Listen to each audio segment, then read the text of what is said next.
요즘 세상 돌아가는 것을 보면 너무 화가 나고 분을 풀지 못하겠다며 힘들어하는 분들이 적지 않습니다.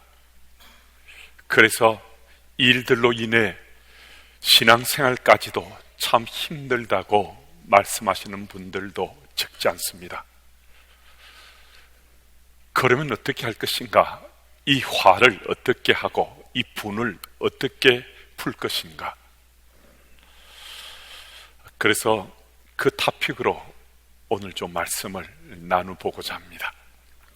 교우 중 한 분이 이런 재미있는 글이 있다면서 목사님 한번 크게 웃으시고 피로도 가시게 하라고 다음 같은 글을 보내오셨습니다. 이미 아시는 분들도 꽤 계실 수 있는데요, 제가 좀 읽어드리겠습니다. 초등학교 시험 문제에 나온 건데 아이들이 답한 거거든요. 한번 여러분들도 이 질문에 한번 답을 해 보십시오. 글짓기입니다. 엄마 아빠로 사행시를 지으시오. 엄마는 마들, 아빠는 빠들. 부모님은 우리를 왜 사랑하실까요? 그러게 말입니다. 다음과 같은 경우에 알맞은 인사말은 무엇인가요? 옆집 아주머니께서 떡을 가지고 오셨습니다. 안 사요. 다음 도형이 사각형이 아닌 이유를 써보세요. 원래는 사각형인데 찢어졌어. 할머니 생신입니다. 할머니께 드릴 카드를 예쁘게 그려봅시다. 삼성카드. 우리 모두 한번 같이 웃었잖아요. 초등학생들의 이 엉뚱한 대답들이 삼자인 우리들을 유쾌하게 해주었습니다. 그런데 이 아이들을 가르치는 선생님 입장에서 보면요, 시험 문제에 이렇게 엉뚱한 답을 달게 되면 선생님은 참 고민스럽지 않겠습니까?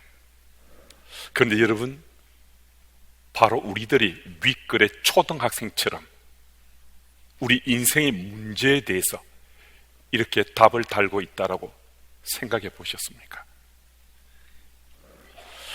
하나님께서 우리를 그리스도인 살아갈 수 있도록 인도하시면서 한 번씩 질문하세요. 근데 그 질문에 답하는 우리의 모습이 이 초등학생과 닮은 꼴이라면 하나님께서 얼마나 마음이 불편하시겠어요? 골머리도 아프실 테고 속도 상하실 테고 또 고민스럽지도 않겠습니까?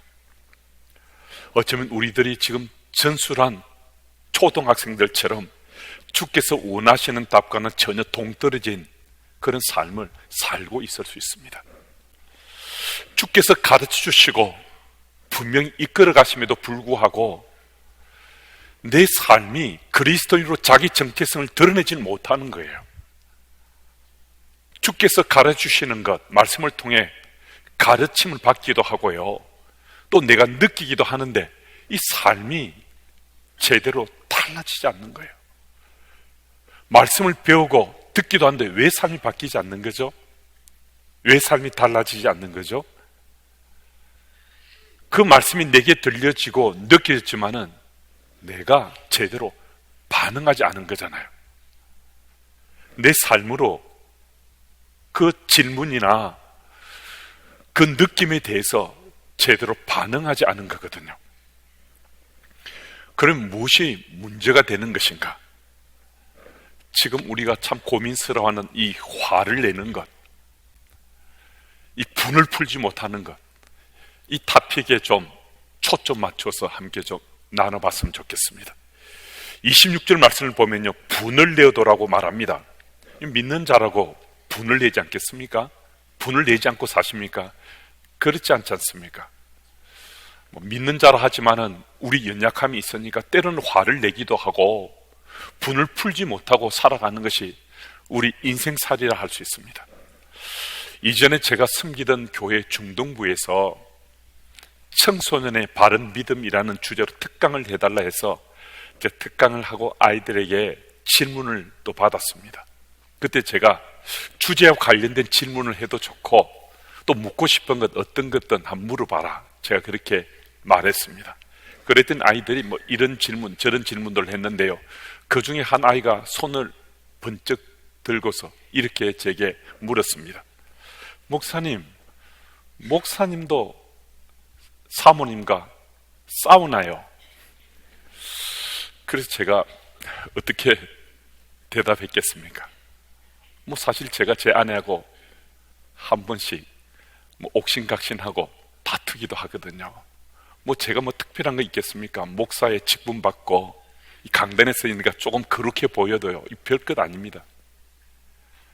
저도 이 땅에 발디고 살기 때문에 기분이 좀 상할 때도 있고 제 아내하고 논쟁하기도 하고 뭐 그렇게 사는 인생인데요. 그런데 제 기억력 시스템이 고장나지 않았으면 그렇게 제 아내하고 다투기도 하고 또 논쟁할 때도 있었지만은 그 마음으로 하룻밤을 잠자지는 않았던 것 같아요.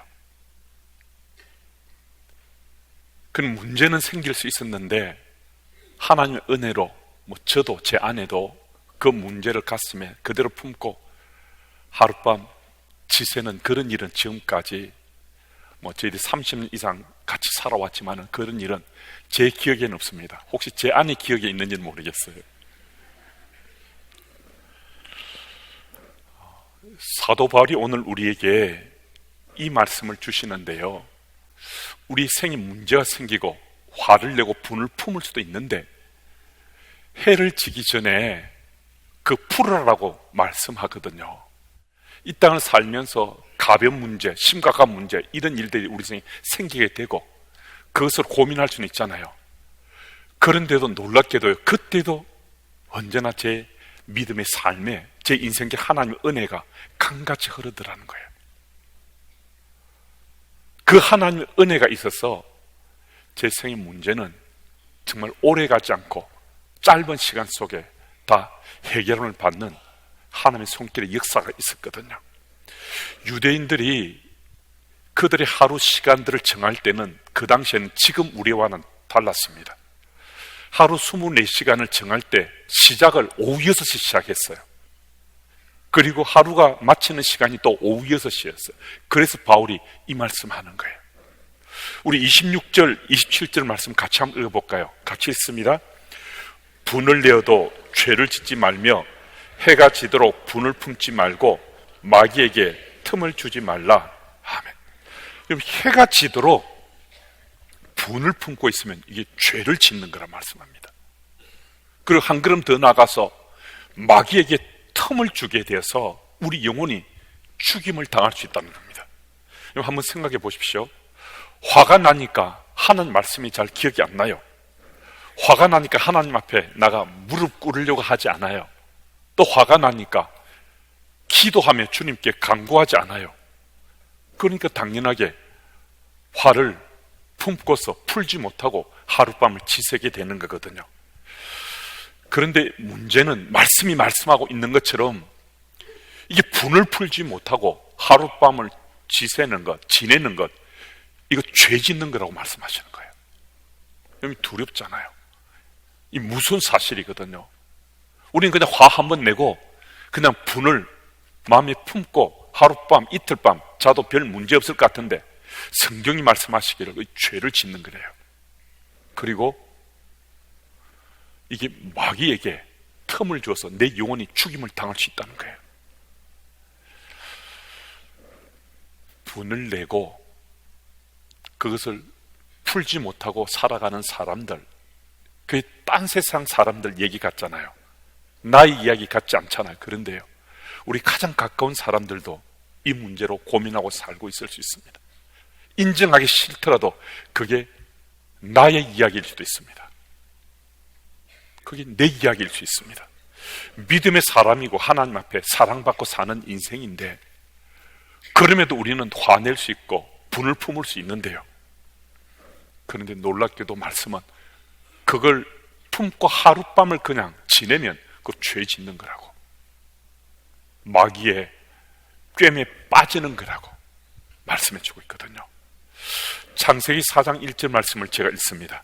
아담이 그의 아내 하와와 동침하며 하와가 임신하여 가인을 낳고 이르되 내가 유아로 말미암아 득남하였다 하느니라. 이 구절에 우리가 주목하는 까닭은 선악을 알게 하는 그 나무 실과를 먹었는데, 그래서 그 죄로 인해서 에덴 동산에서 쫓겨난 아담과 하와가 하나님 앞에서 신앙을 회복했다라는 것을 밝혀주는 구절이거든요. 그들이 아들을 낳고 그 아들 이름을 짓기를 유아로 말미암아 이 아들을 얻었다라고 신앙 고백을 하고 있어요. 죄를 지었습니다. 사단의 미혹에 빠졌습니다. 성경은 자세하게 기록하고 있지 않지만은 하와가 선악을 알게 하는 나무 실과를 따먹고 아담에게 줘서 아담도 한 입 베어먹고 나서 그냥 그들이 협회했겠습니까? 서로 어쩌면 아주 격렬하게 다투었을 수도 있습니다. 그들이 화를 내고 분을 토해냈을 수도 있습니다. 그런 가운데 사단이 게임에 빠지게 된 거거든요. 근데 하나님께서 그것을 보셨습니다.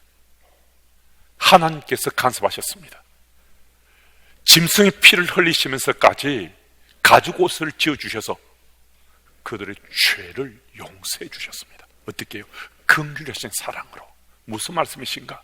하나님께서는 우리의 죄를 용서해 주실 원하시는 분이시라는 거예요. 하나님은 우리를 긍휼한 사랑으로 은혜 베푸신 하나님이시라는 거예요. 하나님 이것만을 하지 말라고, 선악을 알게 하는 나무 실과를 따먹으면 죽는다고 말씀 주셨음에도 그것을 어긴 아담과 하와지만은 하나님 긍휼하신 사랑으로 그들의 죄를 용서해 주셨어요. 그래서 아담과 하와는 에덴 동산을 떠나기 전에 그들은 회개한 거죠. 용서받은 자로 에덴 동산을 떠날 수 있었습니다. 그래서 에덴 동산을 떠난 후 그들의 삶이 어떠한지 궁금할 수도 있잖아요.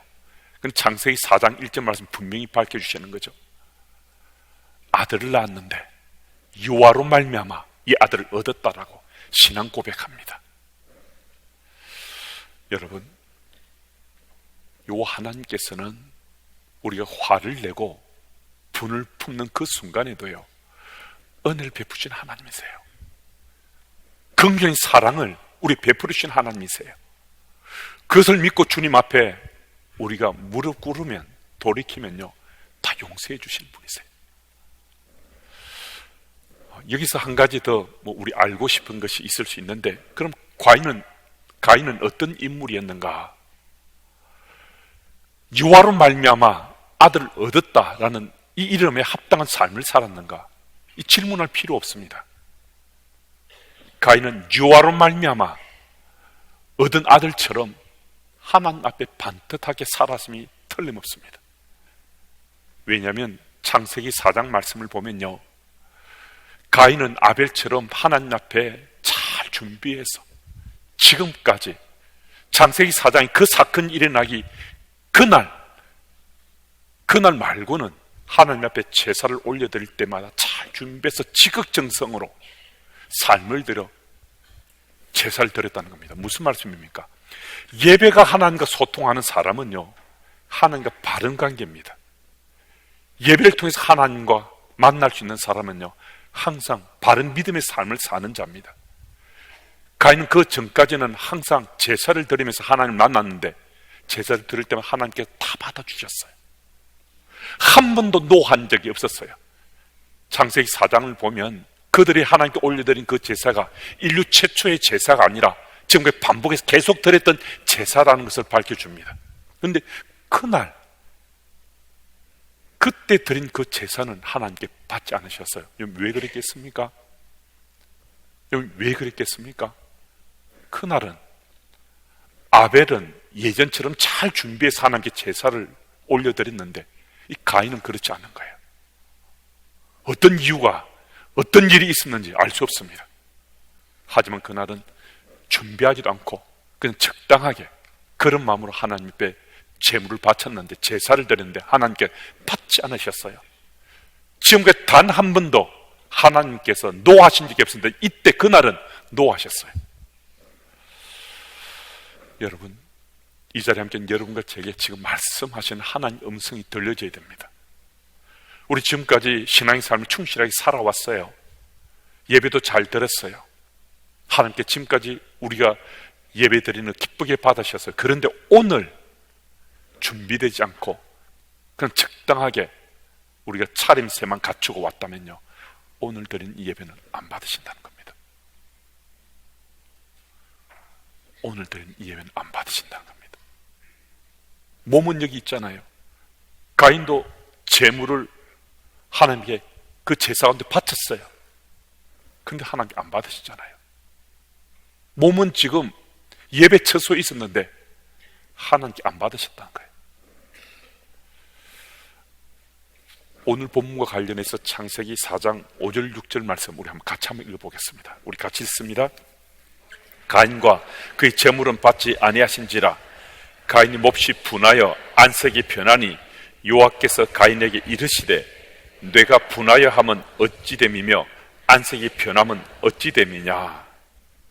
여러분, 이 말씀을 보시면요, 하나님께서 지금 가인에게 말씀하시면서 내가 안색이 변할 정도로 화를 내느냐, 이 말씀이거든요. 얼마나 이 가인이 화를 냈으면 하나님께서 직접 말씀하시면서 내 낯빛이 변하면서까지 너가 화를 내는데 너 왜 그래? 하나님께서 지금 가인에게 말씀하시는 거거든요. 가인이 바친 그 제물을, 제사를 하나님께 받지 않으셨습니다. 그랬더니 가인이 화가 났어요. 분기탱천했어요. 화를 냈어요.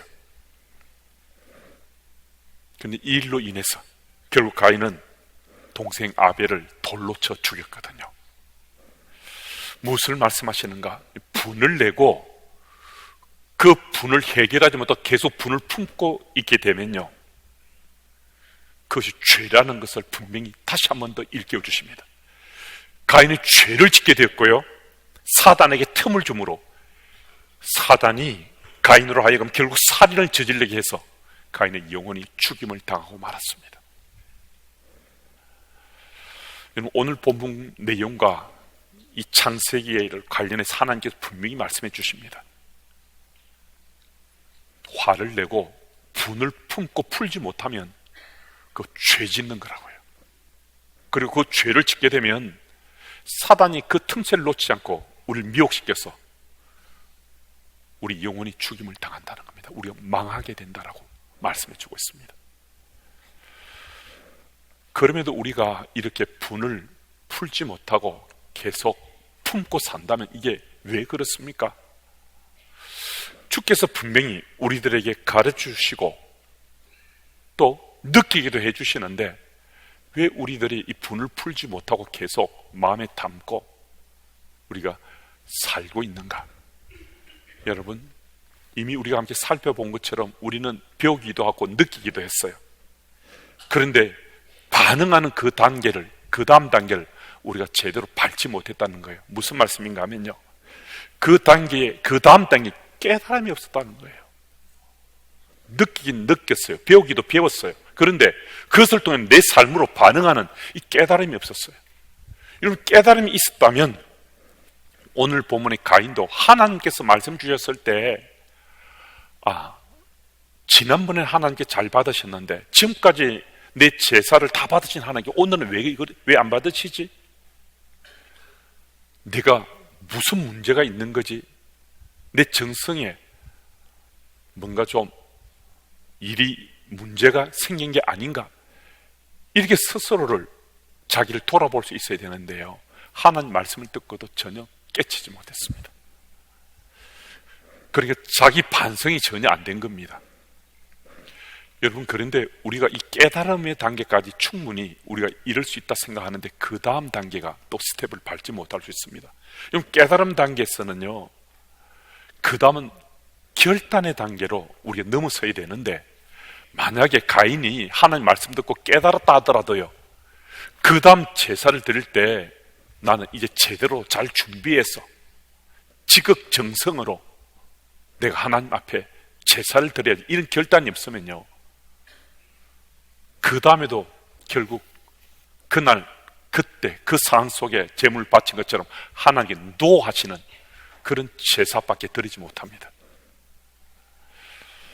여러분, 우리들에게는 사건이 일어났을 때 거기에 반응하는 우리 삶을 통해 깨달음과 결단이 따르다면 그 다음에 한 스텝을 더 밟아야 됩니다. 그것은 실행하는 거거든요. 실천하는 겁니다. 오늘도 여러분과 제 삶 속에, 세상 속에 우리 그리스도인이 살아가는데요, 세상 속 그리스도인을 깨달음, 결단, 실천을 반복하면서 거룩함으로 우리가 자라날 때 우리의 삶은 날로 날로 성화되어 가는 겁니다. 여러분, 성화라는 것을 우리가 정리정돈해 보면요, growing in holiness라고 할 수 있습니다. 거룩함으로 자라나는 것, 그게 성화거든요. 오늘 여러분과 저는요, 지금 거룩함으로 자라가고 있습니다. 믿음의 삶을 10년 살고 20년 살고 30년 사는 이 삶이 다 성화되어가는 과정인데요, 이 과정은 다름 아니라 거룩함으로 자라나는 거예요. 거룩함으로 자라날 수 있는 것은요, 오늘 우리 연약함이 있는데도 하나님이 지금도 은혜 베푸신다는 거예요.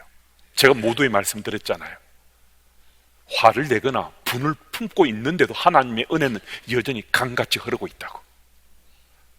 하나님 은혜는 여전히 우리에게 흐르고 있는데 내가 그 은혜를 내 마음에 담고 내가 돌이키면 우리 삶의 자리는 언제나 우리는 거룩함으로 자라나는 현장입니다. 거룩함으로 자라나기만 하면요, 그 현장에 서기만 하면 우리는 화를 내는 것, 분을 풀지 못하는 것, 이거 다 해결할 수 있습니다. 거룩함으로 자라나는 것은 성령께서 우리 속에 역사하시는 그 현장이 아니고서는 우리는 거룩함 자라나지 못하잖아요. 거룩함인데요, 그게 자라나는 것인데요. 그래서 오늘도 은혜의 강물이 우리 속에 흐르니까 그 은혜를 깨치기만 하면, 그 은혜를 우리의 마음으로 담기만 해도요, 우리는 거룩함으로 자라날 수 있습니다.